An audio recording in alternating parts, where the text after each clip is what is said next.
Hello and welcome to our home improvement show, meow. Indeed, we will show you how to make house better, meow. Yeah, sometimes there is a house and you have a human. They might do silly things like make the big shouty robot chase you around or get rid of the bird you prepared specially for them. But today we will show you how to make house better in all ways. Number 1, scratch the furniture. Indeed, Sumin has a simple couch. There is no character. There is no catcher. That's Catriture. no catcher.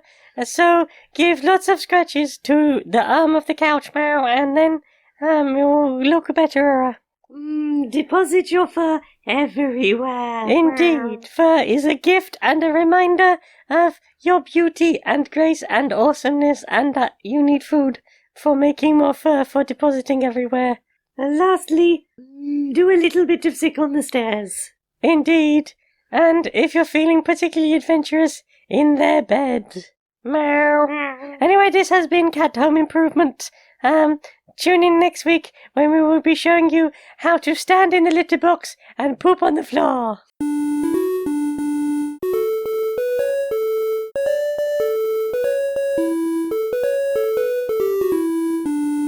Greetings, strangers, queer and pleasant. I'm not Laura Kate Magnetdale. And I'm not Jane Aerith Magnetdale, and welcome to another episode of Queer and Pleasant Strangers. It's a podcast where two queer trans women, that's us, we're wifey types. That's true, we are. Have a bit of a silly little catch-up about how our week has been going, media consumption-wise. Nom, tasty media. How you doing? I'm a sleepy. So am I. I'm a chilly as well. I miss the sun. Yeah, the sun was here for a little bit, and now we've plunged right back into the depths of winter. And I usually love a plunge, but this wasn't a good plunge. Yeah, when the sun was out for a little bit, perked right up, and as soon as it got grey again, I was like, oh no, the energy is gone, I am solar-powered. Yeah, you know, if we ever needed evidence that we do have the effective seasonal disorders, the rapid change in mood as soon as we have sun, and now the sun is cruelly taken away. It sure seems to correlate. Mm-hmm. What have you been playing this week? Well, I've played a bunch of stuff. No, not a lot of things particularly heavily. I have played a lot of Rogue. Yes, tell us about Rogue. Rogue is the original roguelike. Yeah, In fact, it is the thing that other roguelikes are like. Yeah, when people talk about roguelikes, it's because they're like Rogue. How is Rogue? I mean, to be fair, they're only very tangentially related. Rogue had a couple of mechanics that sort of made their way into other things. Rogue is a dungeon crawling PC game. The concept is that, you know, every time you go into the dungeon, the enemies will be largely identified in the same way. They will be a letter, because it's all just characters. Yeah, top-down sort of ASCII-based. Yeah, ASCII-based. Traditionally, it was the @ symbol as the player character. There are versions where it's the little smiley face character. But yeah, it's very old school PC text-based dungeon crawling, randomly generated dungeons, enemies that randomly spawn, or all sorts of different weapons and armor and equipment, potions. But the main thing that sort of makes it a roguelike is the fact that the potions, you might have found a clear potion in one thing, and that will be the thing that restores your health. But as soon as you die and start a new run, they will be completely different things. Yeah. I do like that there's a big argument on Steam on the page for Rogue, and for some reason Rogue is on Steam. Don't get it there. It's available entirely for free. Because one version of it at least is open source. And available on GitHub. But like, there's a whole argument about this isn't a roguelike. Why is it labelled a roguelike? It's Rogue. It's not roguelike. I mean, I suppose you are correct, I guess. Other people are also arguing that it's less like what most people call roguelike type games now, and I think that is probably closer to an acceptable reason not to call it a roguelike. Yeah, the other argument feels like saying Metroid isn't a Metroidvania because it's Metroid, not Metroid and elements of Castlevania. And I'm Yes. like, well, yeah, but it's sort of become a term and we all sort of get what it means. Mhm. Yeah. Yeah, I've been enjoying it. I think the main problem I had with it was my first run, I got all the way down to level 14, and that was like, yeah, well, this is a breeze. And then my next run was like level 2. And then my run after that, I think I died in the first level because I just got a slime that just kept splitting and creating more and more and more. And like this whole room filled up with slime. I was like, I haven't done anything. I'm still on the first level, and I cannot get out of this room because there's slimes fucking everywhere. Yeah, that little unfortunateness can happen, but it's been fun to like explore it and play, and a lot of faffing around. I managed to make it work on the Steam Deck, but yeah, I'm very happy with it. Getting some old school dungeon crawling in. It kind of made me want to try and replay a very old game for like Windows 3.1.1, I think it was, called Mordor 1.1. Don't know if you've ever played that. It was lots and lots and lots of layered windows of here is the map, but here is the town thing, and you're putting a party together and diving down into the dungeon, but if you can survive and get everyone safely back, you can send them back down into the dungeons and slowly acquire experience, like through multiple crawls rather than dying and coming back. It's just like, get everyone back safely and keep going. But yeah, it's been nice to play that sort of thing that isn't, I don't know, I really struggle with a lot of the like your Arena of the Elder Scrolls and Daggerfall and things like that. Like even Morrowind, like never managed to quite get the hang of them well enough. Either because of the way the clunky fighting mechanics in those games, or at least when you're first starting out. Anyway, never managed to really grip onto that. And playing something that simple has been like, you know what? It does make me remind me of some of the games I tried to make when I was a kid, and playing like maybe I do try and go back into to make an game.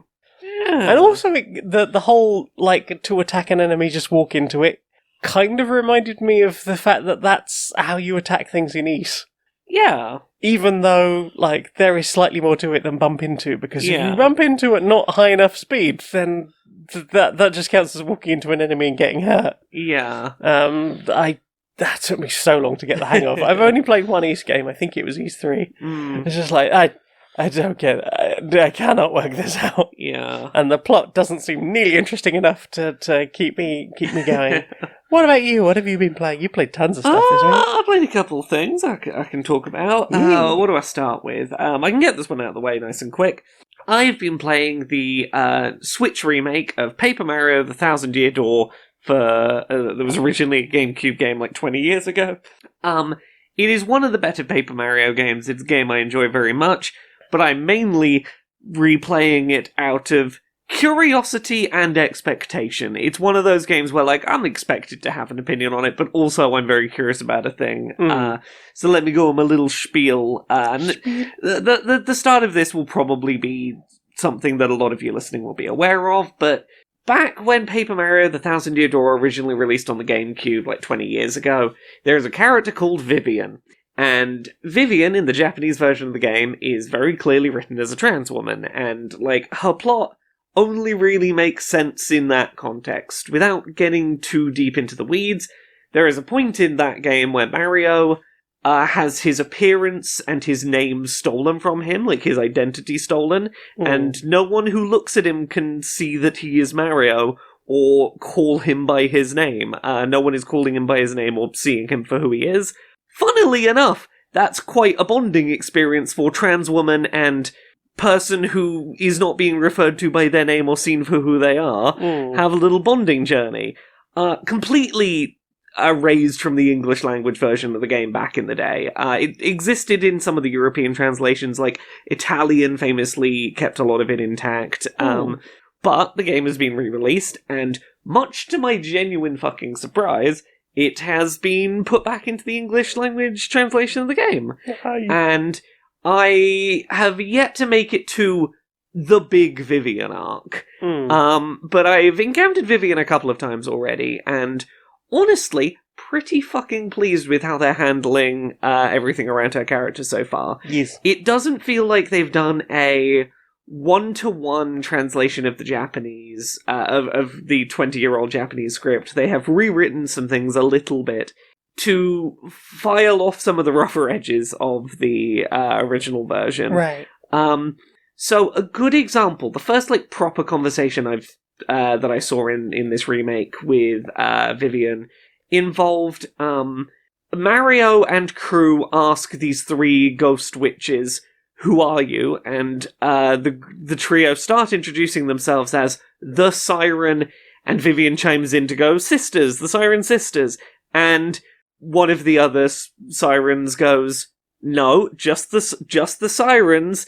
And it's not aggressively happening, but it's you can see she was so excited to introduce as sisters and got shut down a little.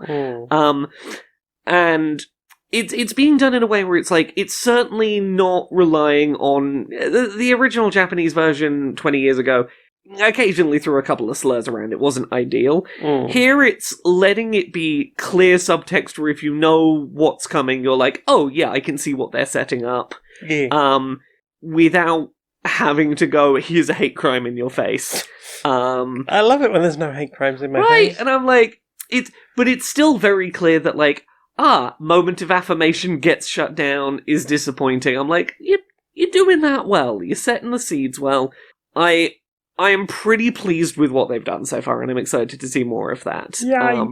But other than that, it's Paper Mario. It's nice to do the game that I really remember sticking in my head, the idea of RPG where you press button to get extra damage or more defense in your combat system, and it's still just as satisfying as it always was. Yeah.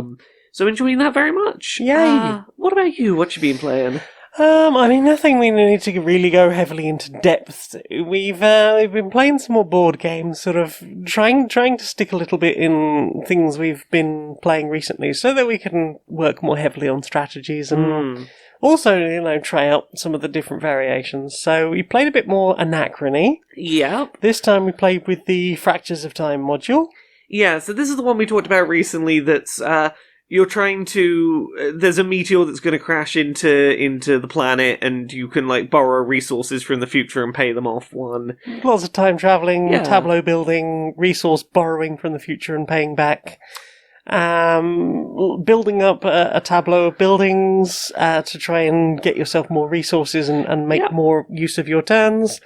And then eventually the another meteor impact happens, and you have to try and evacuate everyone from the capital city. Yeah. And score as many points in the process.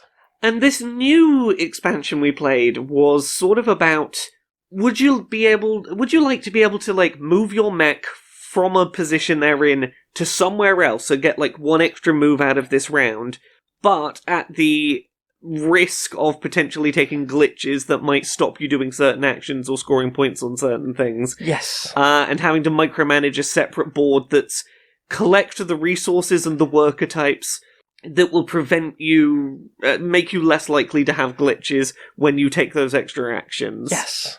It was interesting building up that extra thing, despite the fact that part of the thing is it cuts down to less turns. I think there's only 5 playable rounds. It introduces the concept of a round 0, where you are getting to do the requesting stuff from the future that you will have to pay off later, and then basically doing that 2 times consecutively, because then you're going into what is the actual first round and doing it again, but already potentially taking anomalies or paradoxes from the fact that you've potentially requested things in the 0 round.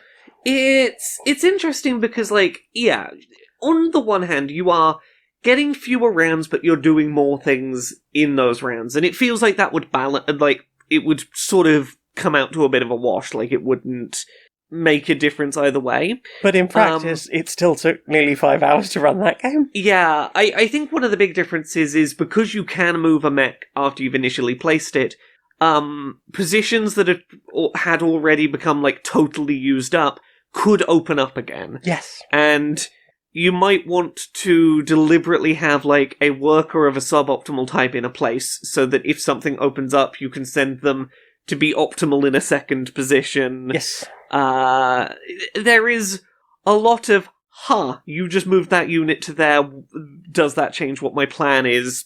Thinking time going on. Yeah, and a little bit of how long do I wait before moving a particular thing from a place? Because once another player has passed, they can never come back in and try and do more things. Which means they are locked into those places on the board, and also means that you can go, if I don't move this for as long as possible, like I intend to, and I need to, like, I know what I'm planning to do, as long as the place I want to move them to stays open, by the time the other person passes, you can lock them out of using a particular spot, and then be free to go about your way of moving things around. And that adds an interesting depth to planning your strategies that I really appreciated. Yeah. What about you? What else have you played? I played a couple of pretty short but really interesting games. Oh, yes. I played through Duck Detective: The Secret Salami. Or was it the Salami Bandit? Why have I written down The Secret Salami? I believe it's the Salami Bandit. But yes, this is a game that is a little detective mystery where you play a middle-aged, recently divorced duck detective. With a bread habit. With a bit of a bread habit. He swears he hadn't had even a crumb in weeks, definitely. Trying to solve what initially seems like it's going to be a very mundane case of someone stole some salami from the work office fridge. Stole somebody else's lunch. Yeah, the greatest of crimes. Yeah, from this fridge within like a bus station office. And over about 2.5 hours, it unravels into a considerably more convoluted and dramatic crime occurring. There's a lot I like about this game. I like that it's fully voice acted. Really good for me keeping focus on it. I like that there's a lot of stuff to help you get through the mystery. The whole mystery takes place in one central office room and like 3 or 4 rooms off the sides of it. And if you're ever unsure, like at this present moment, which rooms have clues in that I haven't found yet, look at your map. There'll be exclamation marks on the rooms that there are still clues to find in. Yes.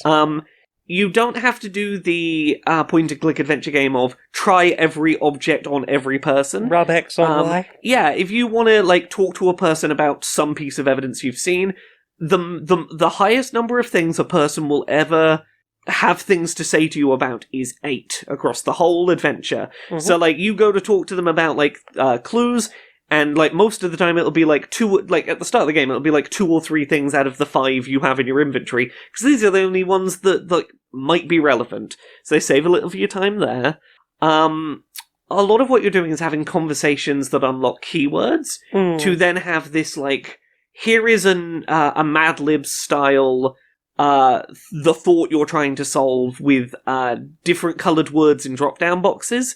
And one of the things I really appreciate about that helps you if you're a little stuck on what to do is, let's say there's 8 words you've got to fill in to like solve a piece of the mystery. It will tell you, once you've filled them all in, if more than 3 things are wrong, exactly 3 things are wrong, or fewer than 3 things are wrong.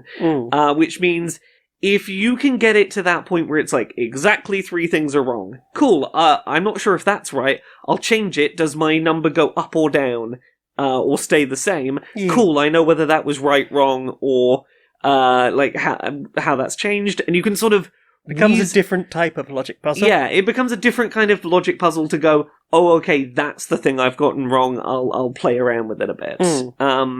I also really appreciate that there is a mechanic that's just, oh, I'm a bit stuck. Let's let the duck detective ponder this for a minute. And it's sort of a hint system where the duck detective will talk out loud to himself and not give you the answer, but sort of ruminate on what might get you in the right direction, and you can sort of be specific about like, what do you want to ponder? missing word that I don't have that I need to plug into my thing, or people, or the objects involved in the current mystery I'm trying to solve, and get sort of just a little pondering in the right direction. Yeah, I like the way everything you explore will only have 3 elements to it. Occasionally there'll be 4. You'll sometimes see 4, but it's usually it's very few. But it primarily, pretty much every time I looked up, because you were playing it while I was playing something else. We'll talk about that in a second. It was like, okay, I'm scanning around on an object, and I know that, first of all, I know how many things I need to find, because there's, gaps for it. Predominantly, it's only 3 things, but I guess there are 4s as well. It's pretty yeah. And then you're sort of going, which of the options that I have been given, I've been given 3 words from that, which of these am I picking? Is this something to do with the fact that the handwriting is bad? Is this something the fact that the handwriting is different? Is this something to do with the fact that this writing is about blackmail? Yeah. And then as you're slowly collecting those words, you are adding more things that at the end of the game you can go, here is my list of things, and it's not necessarily the words that you would have necessarily related to a specific object, but because you picked up blackmailed or kidnap or something like that, these words are added to your lexicon, and then you've got, even so, not a huge number to pick through. Yeah, it's helped by the fact that they color code the words into certain categories. So you're not looking through every single word you've found to fill in a gap. It's like, okay, I'm filling in a blue gap. That's largely quite dramatic action words. And I'm like, okay, yeah, I'm in the right ballpark of what this should be. Yeah, so it's even if you can't work out necessarily exactly what the thing is that you're looking for, you can then, as we mentioned, sort of turn it into a different kind of logic puzzle and go, I can work it out from that. Yeah, the last couple of puzzles in particular, I remember solving in much more a way of, if the big core word of this sentence is this one, who would I need to plug in to make that word make sense? Yes. It was I don't know which of these it's getting at, but if it's blackmailed, it would probably have to be these people, and trying to sort of robbery or whatever. Yeah, if it was so this other word, I'd swap some other people in because they'd make sense if that's what we were getting at. Yeah, really interesting little short form puzzle game. Had a delightful time with.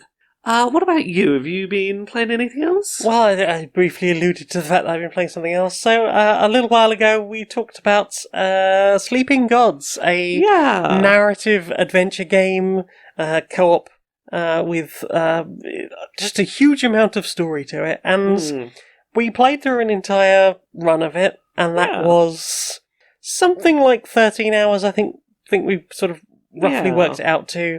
And it was a lot of fun, but there was still a huge amount that had not been explored within that. And it was I sat down and tried to have a go at this playing through solo while you were doing Duck Detective. And it sounds like it was considerably more challenging. Well, it was a couple of things. Firstly, I was trying to do it while you were also doing other things, so I didn't want to, put on a learn to play again recap. So I was trying to run through the manual. Trying to dig out from my hasty 4 months ago memory of exactly how everything was run, and then trying to play it solo. And one of the big features of this game is that there are 8 characters, and you have to play all of them. So in a 2-player game, you're dividing them equally, but when you're playing solo, you have to play every single one of the characters. And that was a lot of overhead to get down in the first place. But I did feel like by the time I'd got to the end of the session that I was back into the swing of things, which was good.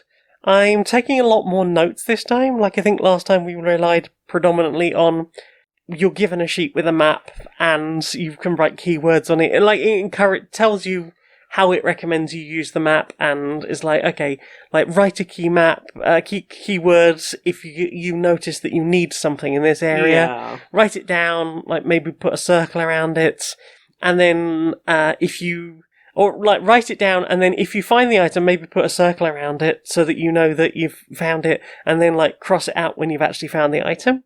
And this time I've written like way more of a captain's log of like, okay, I went here and I needed maybe this or this, and acknowledging where I picked up a thing, and if I found a solution to that keyword, I got further within that plot. I was like, I picked it up here, I dropped it off here. That is the end of that particular thing, and then like acknowledging if something leads to like further plot points, because it's a really interesting system that it uses, where you're acquiring quests or quest cards, and all the quest cards have a keyword at the bottom. They'll have a bit of plot, and the keyword is just something a little bit abstract, not to give you too many hints, but also to that once you've got it, it's something quick to look up and go, okay, somebody wants to know if I have keyword cottage. Cool, I definitely have that. It's one of the like default starting quests that you get. Now I know what to do with it, and it's interesting sort of tracking stuff down. Like, I've already found some things that I remembered that we had found information about in our first run through, yes. And I'd gone, like I found where the diving suit is needed. Okay. Which is something we picked up the diving suit from a person going, oh, that's probably going to be super useful, and we never went to the place where that diving suit is required. The combat has been a little bit more difficult, but I don't know if that's because I immediately went, okay, I'm going to have a little poke around the starting area, and then I'm going to go a map space down, because last time we went up and to the left, and this time I was like, okay, I'm going to go left, do a little potter around like the main village there, and then go south, and almost immediately got into a slightly harder than I would have liked for that sort of phase of the game fight. But generally speaking, in solo, I have found it moves quite quickly, because there's less of the having to strategize, and maybe that's me not taking the time to think about things because ADHD. Yeah. But also, like, it has felt like the story is moving a bit more quickly. Initially, like, it's at the start, there was a part of me that's going, I can't be reading these rules right. I cannot be reading these rules right. This seems like I'm getting so little to start with. But because ultimately in 2-player, each player is acquiring a hand of cards. Each player is acquiring their own command tokens that you'll use to do like extra and special actions. But in solo, you only have one hand of cards, which can only be a maximum of 3. So you've got to be using them or equipping them or tossing them away almost immediately. Yeah. Which is fine if you are getting into quite a lot of like challenges, because if it's like, hey, I need a strength challenge, cool, I would use a character in that challenge that has strength as one of their features, or if they've got picked up, or if I've added extra equipment to them that has that key skill attached to it. And then, like, adding extra cards in to make that more successful. That is way harder to do when you've only got one person's worth of cards. Yeah. And especially during fights, it can feel a little bit overwhelming. But I am really enjoying it. I am genuinely curious to find out where else this story goes, because we barely scratched the surface. Yeah. There's probably I would say we probably touched about 1/10 of the content in our first run through. And I'm already going, I wish I'd made slightly better notes in the first one. Yeah. Because I kind of want to know, like, where did we get that diving suit? Because now I know where to use it. I think I remember where we got it from. But I think between, like, I've spent a surprising amount of time looking at the previous map.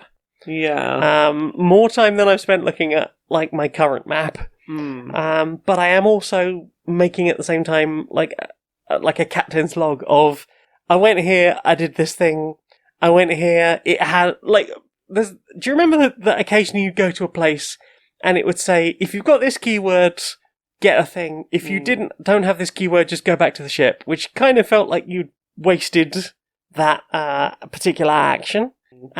So I think by making more notes of things like that in a captain's log style, Yeah. it means that in future games going through, I can go, hey, I did make a note of all of these things. Yeah. We live and learn. Yeah, and that is stuff that you can only do by playing through multiple times.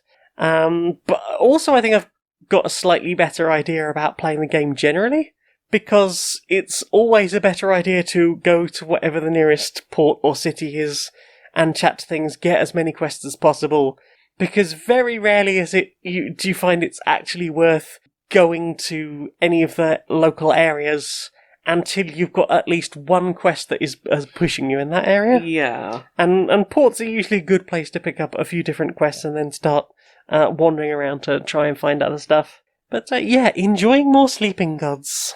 Yay. What about you? What else have you played?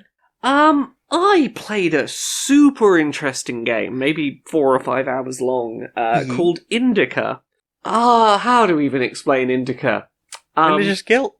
Yeah, yes, sort of, question mark. Indika is a game in which you play a nun in a slightly alternative reality history, early 1900s Russia. Mm-hmm. And you've been living in this nunnery for a while, and some stuff has started to go on around you that has led some of the upper people in the nunnery to think maybe there's something a little going on with you. Maybe you got a little case of the demons or something. So they give you a letter and send you off on a big trek across Russia to deliver a letter. Mainly to get you out of the way so that, like, whatever's going on with you doesn't spread to the other nuns. And on this lonely, solitary road trip across Russia, you start hearing the voice of the devil in your head, who, is not, like, tempting you, like, trying to convince you to do murders or anything. He's just asking questions about Christianity. Asking questions. He's just asking little questions about Christianity. And we all know what it's like when someone on the internet starts going, I'm just asking questions. Well, that always ends up fine. He'll be like, hey, so you know how the other nuns told you that, like, all sin is equal in the eyes of the Lord, and that there is no such thing as, like, a bigger or lesser sin. Sin is just sin. Well, in that case, like, if you were to, like, lose that letter you're supposed to be delivering, is that equal to a murder? Is that just as bad as a murder? Because if not, surely we got to start doing the maths on, like, how many lost letters equals a murder?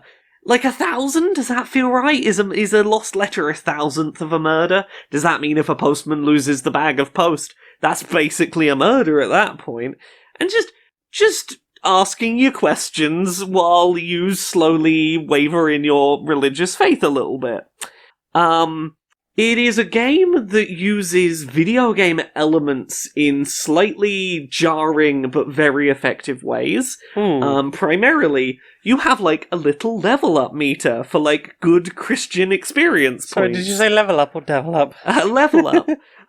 You collect, like, voxel, pixelated pickups to be like, I lit a candle, 10 Jesus points, to level up and get like, ooh, you level up slightly faster now because you have level 9 guilt points. And it's all like it's very doing actions not really because they're helpful, but because you will know they will be viewed as good Christian actions to do, regardless of the actual outcome of them.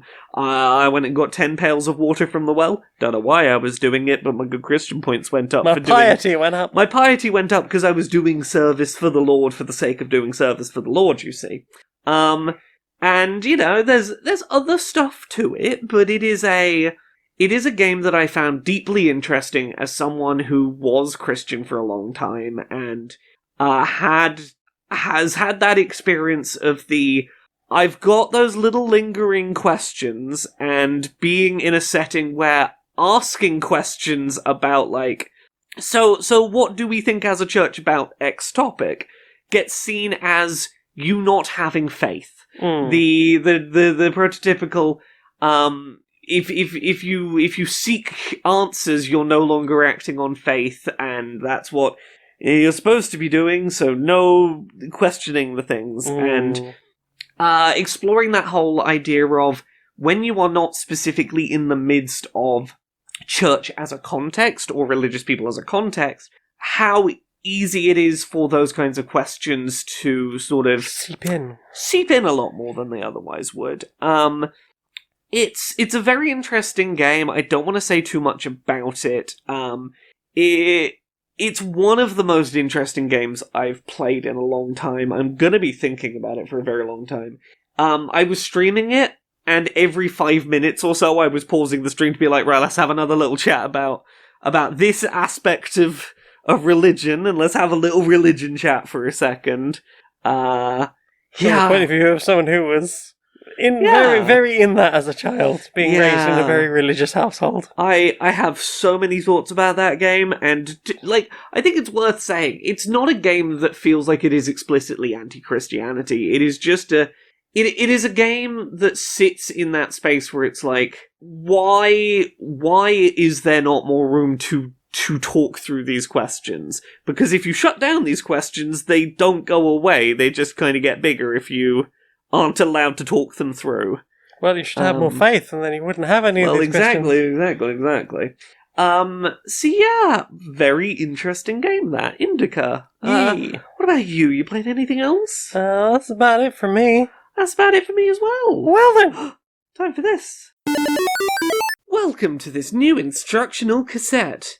Are your children not going to bed on time? Mm-hmm. Do you lack enough space for them to exercise and get out the energy that way?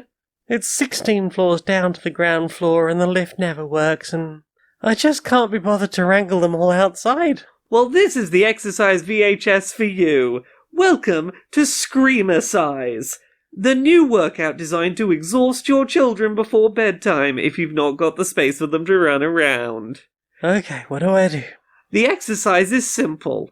Tell your children to scream as loud as they can. Surely that's going to upset the neighbours. Don't worry about the neighbours. It'll all be over soon enough. Right, you've made them scream? Yes. Now do it again. Okay. Now do it again. Now a rep of 10 screams. Do they seem tired yet? No. 50 more screams. My ears. My precious ears. Don't worry, after the next set of 100, you won't be able to hear a thing anymore. How can you hear a thing I'm saying? You're a tape. If after the next set of 100 your children are still not tired, tell them it's a competition and whoever can scream the loudest and longest will win. I think the landlord's at the door. Not our problem. Screamer size. Again, how are you? Is that a package on the fucking doorstep again? Ugh, I'm so tired of the postie just not even ringing the fucking doorbell. Ugh. Sorry. Hello? Sorry, what are you doing? Just grabbing the package on my doorstep. Sorry, that's mine. Yours? Yes, hello. Oh, it's addressed to Arania the spider, that you? Yes, that's me, hello. I live here on the doorstep. I mean, I live sort of on the banister next to the doorstep, but yes, hello. I'm sorry. Usually packages left on the doorstep are for us. No, sorry, they came and I told them not to ring the doorbell because it was for me. I mean, that's fair. If it's for you, it's not for... Okay, shall I just leave it here, or do you want it moved closer to the web? I mean, if you could help open it, that would be ideal. I'm not very good at opening. It's quite a big box. I'm quite small. It is a big box. Okay, give me a second and I'll go and get a box cutter. Knitting needles. Don't worry about it. This is very normal. Those flies won't know what hit them. So, What have you put in your eyes? Should we talk about the film we saw together at the cinema? We should talk about the cinnamon film. We saw that new Furiosa film. A Mad Max story. A Mad Max Saga, I believe. Yeah, we went and saw the new Mad Max Furiosa film at the cinema. That sure was a spectacle to see on a big screen. It really was. A lot of good practical effects going on. Mm-hmm. I really liked Furiosa. I also really liked it. I, to be honest, did not remember Fury Road at all. Yeah, we've talked about this. It was a film you watched I was second screening it at home. Very different experience to full focus on a cinema screen. Unmedicated pre-diagnosis for ADHD. Exactly, but yeah, Furiosa is a prequel to Mad Max Fury Road, but it is very much a standalone story. It's very much his own thing. Yeah, that over about 2.5 hours tells the story of one life over many, many years, and I think it does a really good job of encompassing like a lot of distinct eras in a person's life as independently satisfying narratives that build up to one big story. I think Anya Taylor-Joy, who played Furiosa in this one, did fantastically. I thought Chris Hemsworth, superbly fun villain. Oh yes. Like generally speaking, all the so many good performances in the cast. Yeah. Very good dramatic set pieces. One thing I think is worth saying that I think we talked about this on the walk home. I really appreciate that for a film that is so much about one woman's journey, and particularly a journey that involved a lot of hardship, a lot of suffering, a lot of hardship at the hands of very terrible men. It never felt like a film that was lingering in Furiosa's suffering. It's not like the Lara Croft Tomb Raider reboot games that will gratuitously show you Lara like dying impaled on spikes or whatever. They made very clever use of like, this character is being underestimated, put attention somewhere else, attention back, something has happened off screen and things like her pursuer, have missed it. Yeah, she as a character is, for survival's purposes, often like, do not make a fucking sound, suffer silently, do not let anyone know, because you're gonna suffer, but you're gonna do shit with that opportunity. And as a result, it didn't feel leery in the way that film about woman who has a very arduous journey sometimes can do. Yes. And that I very appreciated. Yeah, I really enjoyed it. I think it had a lot of good action, but also a lot of good drama, and it made me want to watch Fury Road again, which I was surprised, because I remember not really thinking much of that film. But to be fair, I apparently wasn't paying much attention. I think, like, single activity-ing it, I think you'd really enjoy it. I will give it another go. Yeah. So yeah, Furiosa, pretty fun film. Yeah. What about you? You watched anything else as well? I mean, that was it, really. It's not been a watch-heavy week. I've been super busy preparing the Accessibility Summer Showcase. As have I. I can't really say much about that. I've watched a lot of footage for that and edited it together. Yes, I am in a similar state with it. I've watched it in a lot of fragments and portions. I mean, it looks very good so far. It sure is happening. It sure is. We did watch one other thing together that I'll bring up. There was a new People Make Games video. Oh, yes. Inside the Peculiar World of Farming Simulator Esports. Oh, yeah. Yes. This is a half-hour little documentary about farming sim and its competitive tournament scene. Yeah, and which I would not have imagined before watching this video. No, and as any good documentary about a niche sport should do, I came away from it going, I feel like I could watch a competitive match of this esport and understand what is going on and have at least one team that if I saw them on a tournament bracket go, it's them, I'm gonna root for them. And I think that's a good way to come away from any like niche esport thing, is to be like, I could watch this sport now and get what's going on and know how to root for people. Yeah, and understand what is going on and Yeah. the importance of the first bail. Oh, if you And can why get- they're not immediately going for more bails thereafter. Yeah, if you can get that first bail in without having to stop and nudge and get 100, if you can get above 150 points, that's a very good first bail drop. Yeah.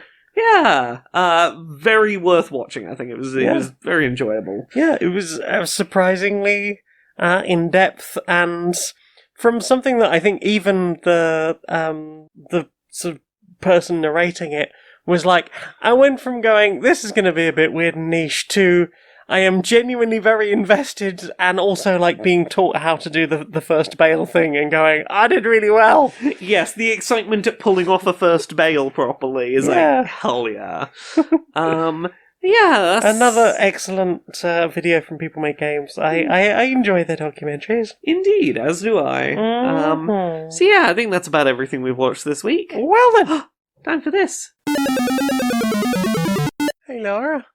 Yeah? We've got a new sponsor.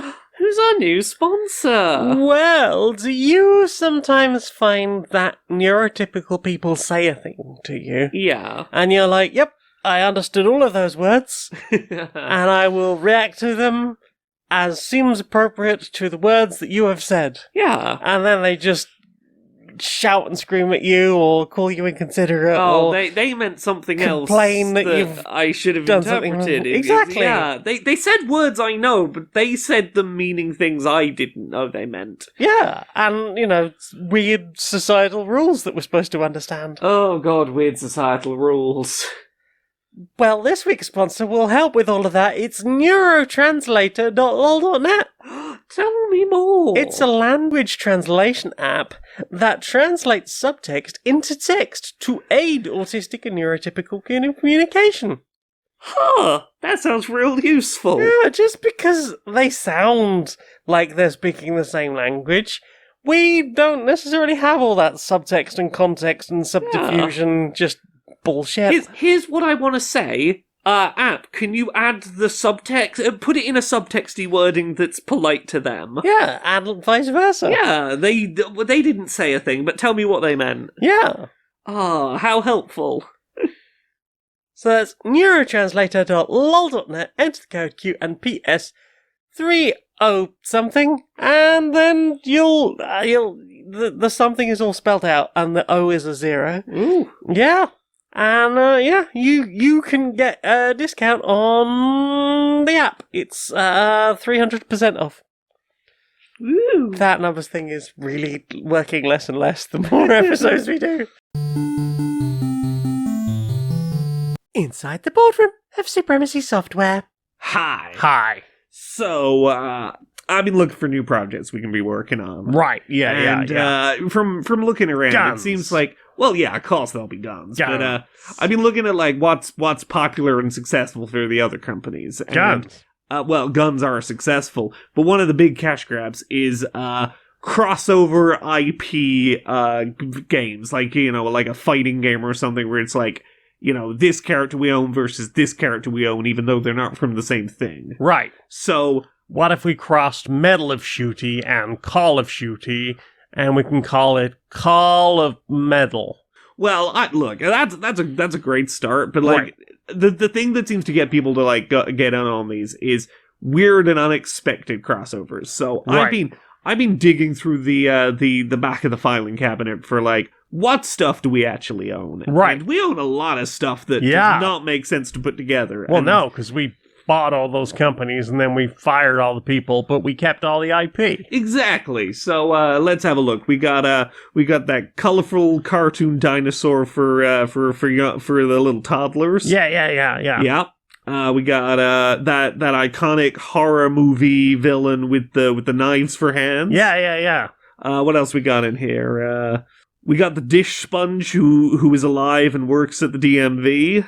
Yeah. We got the thing about breaking into your neighbor's house and all, and then like escaping.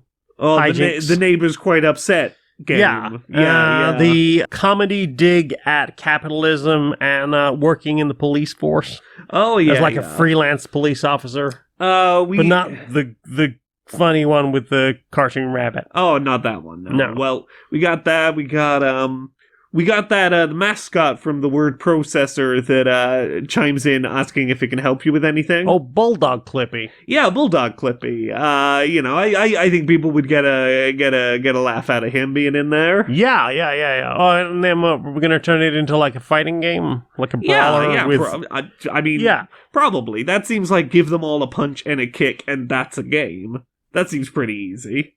Yeah, and I figure that's gonna make us a huge amount of money. You are a fucking genius. I know. So, what have you put in your ear? Very little. Yeah? It's been a showcase a week, and therefore I've been listening to the trailers while watching the trailers and putting the trailers together. I've not really listened to anything new. No? Yeah, what about you? You listened to anything this week? Yeah, I listened to a couple of things. An album by Cartoon Network called Despite Everything, It's Still You. Absolutely love that Undertale quote. It's a good one. It's a good one. The cover art is adorable. That is some adorable Undertale-inspired album art. It's Jenna from Cartoon Network as a little, is it Fisk? Yeah, it's an adorable piece of cover art. But also, like, it's a really good, like, Scar album of tracks from Undertale. And I very much enjoyed that version of Bone Trussell. And, of course, Megalovania. Yeah. Which rounds off the album. It's 11 tracks. It's available on Bandcamp. It's real good, upbeat. More Scar, please. More Scar! And I listened to most of an album by Origami Angel. Yeah? Called Gammy Gang. I cannot tell you much about it because I haven't really had a chance to listen to, like, sit down and properly take in the lyrics. I tend to listen to most of my music while I'm cooking dinner or things like that, so I'm not necessarily picking up all the lyrics, but it's tagged as emo rock, alt indie rock, Massachusetts. It's good. It's a good track. It's got a good album rather. It's got some good energy. And I need to listen to it more, but that is a thing I listen to.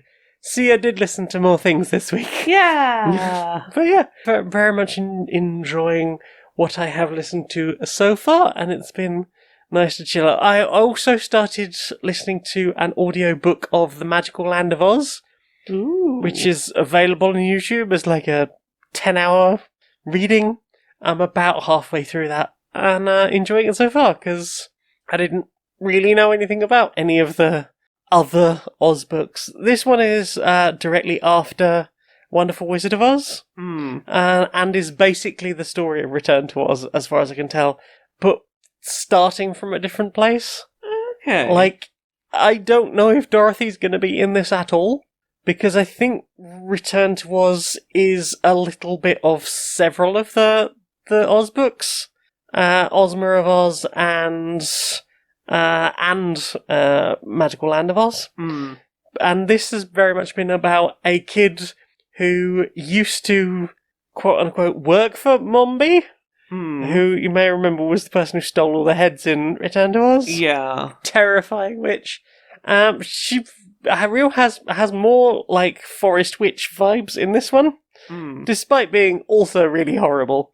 And this kid basically builds Jack Pumpkinhead as I'm going to scare Mombi when she comes back. I'm going to like do a really good job of carving the pumpkin and like knotting all of the limbs together and dressing him up, and then I'm just going to sit him at the corner of the road to scare Mombi as she comes home. But she's coming back from having visited a wizard, and she's now got the powder of life. And they've gone on a bit of an adventure, because basically the kid ran away with Jack Pumpkinhead and a sawhorse that he brought to life, and they're on the way to, or they've just got to the Emerald City. It's an interesting story, because Return to Oz didn't really cover the fact that the Scarecrow had become the King of Oz. Like it was a thing in that film, but if you haven't actually read the books, you don't necessarily get any of the what happened in between the sort of between the history of the two films. So yeah, enjoying it so far, and it's nice to catch up on more of that. And I think this came about because someone pointed out that I think it's like 100 and something years since the first Oz book. So I was like, oh, give that a look. And it being free on YouTube, why the devil not? Like a good audiobook. Yeah, have you listened to anything else? No, that's about it for me. Well then, Time for this. do you live in an apartment with paper-thin walls? Yeah. Are you bothered by the sounds of your neighbour practicing the recorder at all hours of the night? Yeah. Is the wannabe DJ upstairs pounding out drum and bass all night long and at the weekend? Yeah. Do you wish your neighbours would stop screaming like banshees for 16 hours a day during half-term? Yeah. Is Clive from number 6 still working on the whistle solo for that big number in his all-mouth sound solo experimental rock opera? Very specific, but yes. Try Shut Up wallpapers and floor coverings. Suitable for any space. Shut Up provides stylish silencing coverage for your home, which will stop all external sounds penetrating your personal sanctuary. I live in a sound-free void. Shut up, because you wish they would.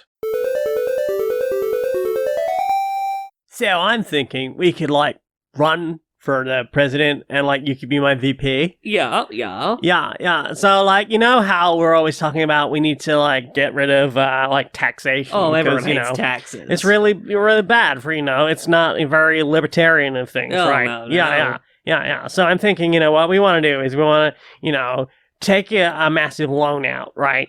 Yeah. And then use that, then we'll run for the presidency. And, we're on the concept of abolishing taxes. Okay, but how are we going to pay for all the stuff they want? Well, you know how everyone these days has, a GoFundMe or something? Yeah.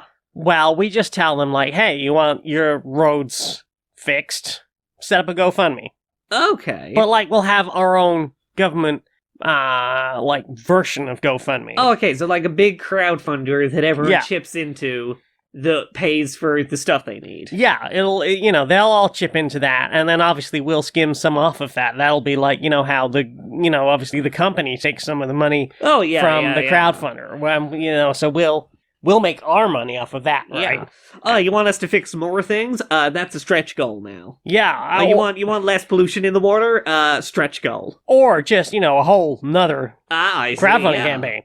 If you want, is your house on fire? Do you want that put out? Maybe you need to crowdfund for fire service. Quickly. Maybe, you might want to crowdfund that before you need it, honestly. Well, yeah, but that's something that they'll have to think about. They're always talking about getting rid of big government, right? Yeah. So, we'll just let them get rid of big government by the fact that now, if they want anything, they'll just have to, crowdsource for it. Yeah. People will be very glad to get rid of taxes. I see no problem with this. We're so smart. Completely original idea. Nothing like that socialism bullshit. Do you know what I want to see more of? What do you want to see more of? Virtual Justice Warriors. Virtual Justice Warriors? Yeah. All right, Larry. Right, mate. How you doing? Oh, two of my best, mate. I'm already missing the sun, I'll be honest. Yeah, Same. you doing all right?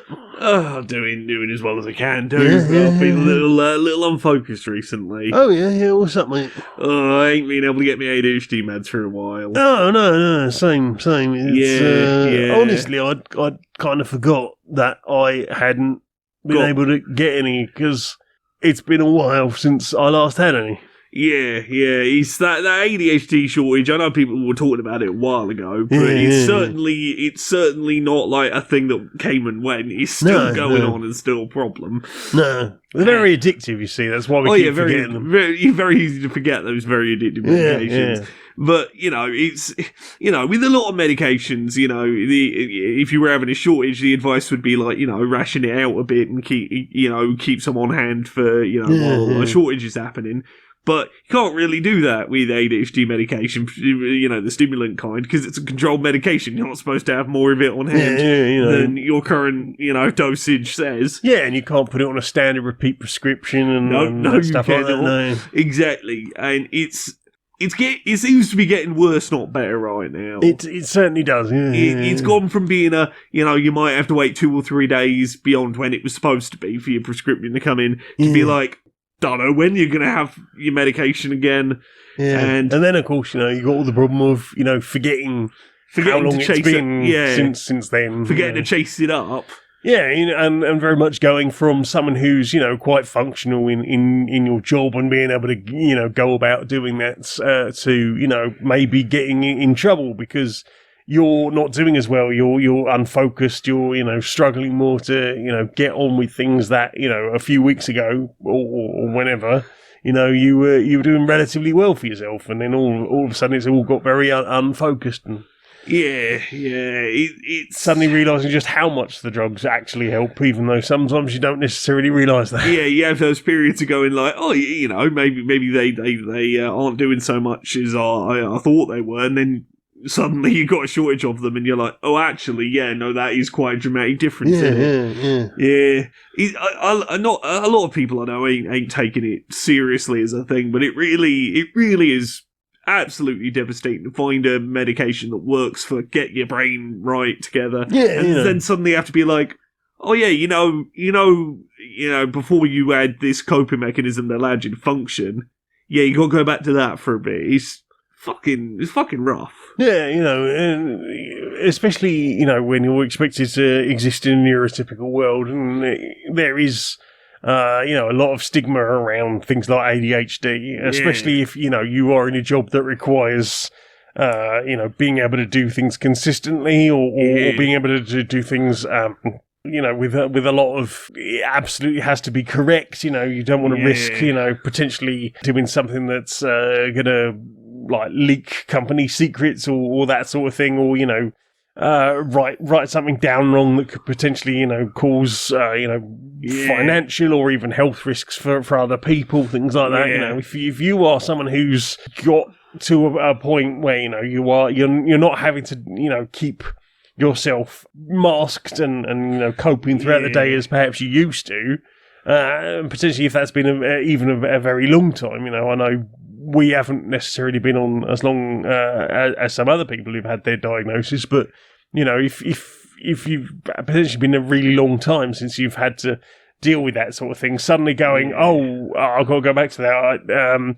Even maybe I've gone into a new job since then. I don't have any of the coping mechanisms that maybe I had before. Yeah, and particularly, it's one of those, employers should be making accommodations for you, if reasonable accommodations for disability. Yeah. But it's one of those things where, the reality is, if you were functioning really, perfectly fine for a couple of years and then suddenly a problem starts arising, there's a lot of employers who will go, well, it's not a reasonable accommodation. You were doing just fine a month ago. You've not got a new condition. Why is it worse now? Yeah, well, and the other thing stay on with it. The other thing is that's even assuming you've told your employer, because something like ADHD. If you are in a job that requires to have to be very studious or to be very good at making sure information is accurate. People might not necessarily hire you, and obviously that shouldn't be the case. But we know that there is a lot of bias in the hiring process, and especially at the moment when it is a an employer's market. That a lot of disabled people would rather hide something like that and try and get on. And another thing I think with ADHD is I think a lot of people, especially boomers, still think of ADHD as either something that doesn't really exist or is something that is only for, unruly children, not for adults. Yeah. Fancy hug, mate. Oh, yeah.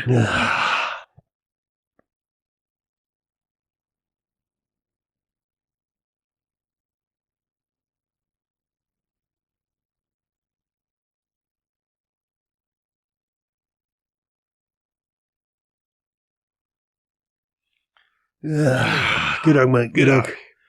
Right, I think I'll go put the kettle on. Oh, sounds lovely. Nice. Oh, there's already a tea in the microwave.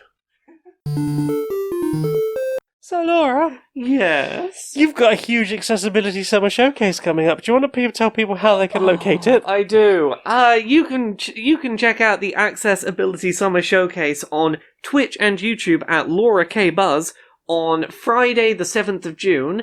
at 4 p.m. UK, 11 a.m. Eastern, 8 a.m. Pacific, whatever that translates to in your time zones. It'll be 45 minutes long, pretty much bang on 45 minutes. There are American Sign Language, British Sign Language, and audio-described versions of the showcase, which you'll be able to catch as YouTube premieres at the same time over on youtube.com/LauraKBuzz.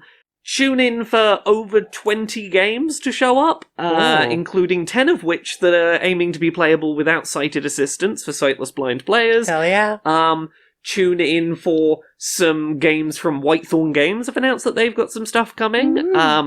I can tell you they've got 2 games plus a thing about, hey, are you an indie that doesn't know where to get started on accessibility? Here's a little crash course. So look forward to that. I can tell you that Sightless Combat is doing our audio description track this year, so that's super cool. It's the Accessibility Summer Showcase. It's coming out on June 7th. We are right at the start. We're a couple of hours before Summer Games Fest itself kicks off, so if you're like, none of that corporate nonsense, let's start with something small and indie and accessible, that's where you start your day. Alphabetically and chronologically first. Oh, we have been beaten chronologically now. The Guerrilla Collective have jumped in the day before. Guerrilla! We are now second chronologically, first alphabetically, but we're still at the top of the list. We're before Summer Games Fest shows up, so I'll count that as a win. Yeah. So yeah, that's gonna be the next week plus of my life, is getting that together. What about everything else you do? It's the Laura K Buzz. You can find all those things. There's a new episode of Control Alt Access that'll be up, probably by the time you hear this. So Twitter, Twitch, YouTube, Blue Sky, Mastodon, all all the stuff. Laura K Buzz. I'm a sleepy bean. Laura K Buzz. Search that, you'll find all the things I do. What about you? Where are you out on that? Well, I internet? don't have the unified branding, but I do have a link tree. It's linkter.ee/Janiac, JANEIAC. You can find everything I've written, all the music I've made, any t-shirts I've designed, all of that good stuff. And you can help support me at patreon.com/stonedmonkeyradio. For as little as $1 a month, you can help me justify all of the sleepies. And make me go that it is worth trying to entertain all of the people. Please, I want to entertain you. Please help. Yeah, that's everything from me. So, Laura, would you sing us out, please, darling? Until next time, be a stranger.